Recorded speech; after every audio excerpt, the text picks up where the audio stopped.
Alright, this saw, we are going to take it apart. Yep. This is my first skill saw I got. When I bought my house, I went to a salvage place to look for possibly used stuff to put in my house, and they had this sitting there for like 20 bucks or something like that. And so I got it. It is a Black & Decker lectrosaw. Lectrosaw, heavy duty, Black & Decker manufacturing company. I think this is from around somewhere in the 50s. This was made somewhere around 1950.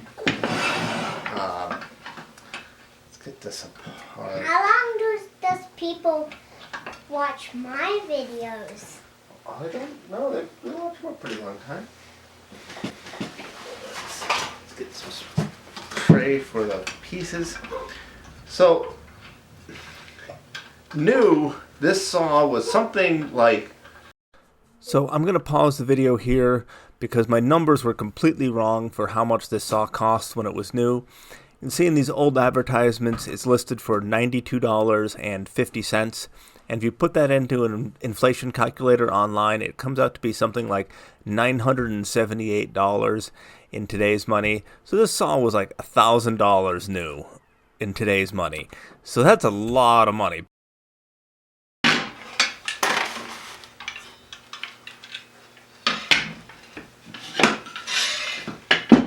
It's just that part. Yeah. So this saw has two adjustments for the height. One in the front, one in the back. And you kind of get whatever handle angle you like on it. Now let's take off the blade.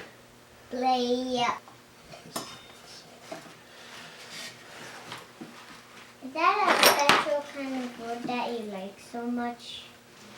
I don't want to keep it. So the blade is a little bit stuck, so I can show you a trick that I've done to get the blade off these. Yep, it will, and even this screwdriver.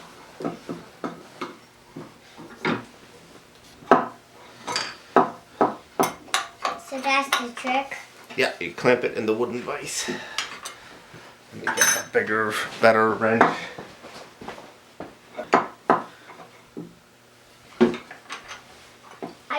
Actually, getting a bigger wrench is just a thing that you do instead of a trick.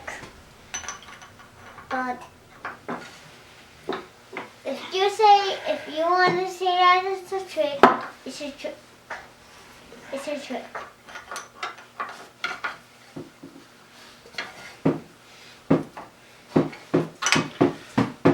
So that was really tight. I don't know why that was so tight.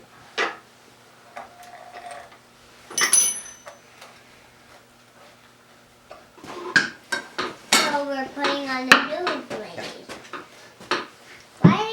Why was that blade sitting on a long time? So, if you do decide you want one of these old lectrosaws, there's something you should know. This bushing here is for a saw blade with, I think it's 1.25 inch hole.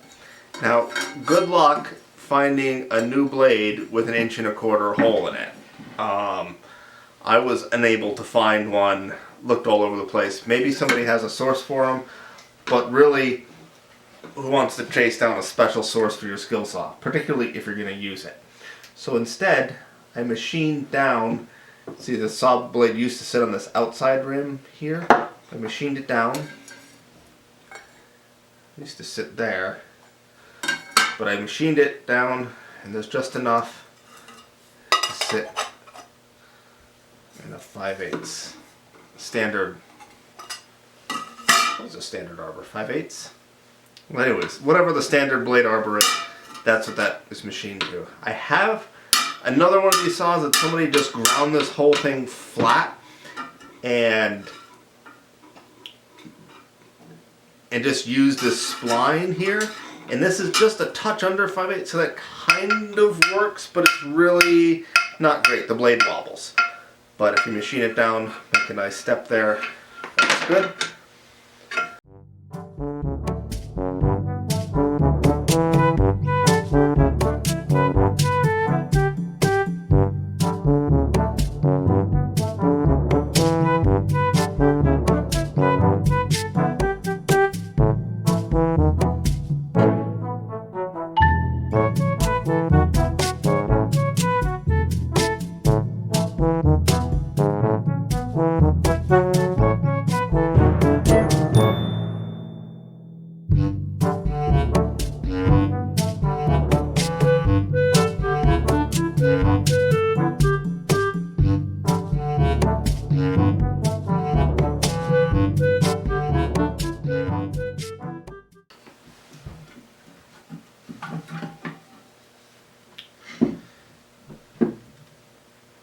So that's what the inside looks like. This should pull out of there, or it should pull it out. Anyways.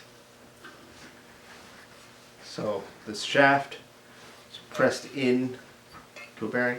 This metal fan there. Oh, that bearing's a little chunky.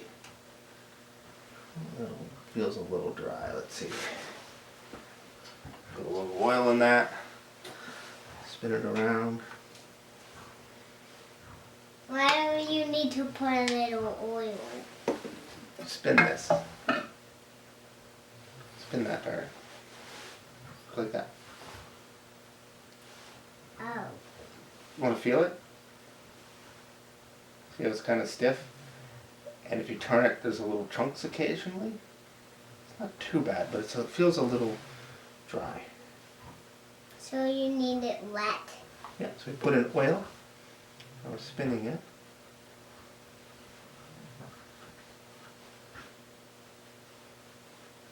Spin that. See how much easier it goes? Yeah. Because now it's got a little oil in it. To take apart saws. Why is it fine to take apart saws?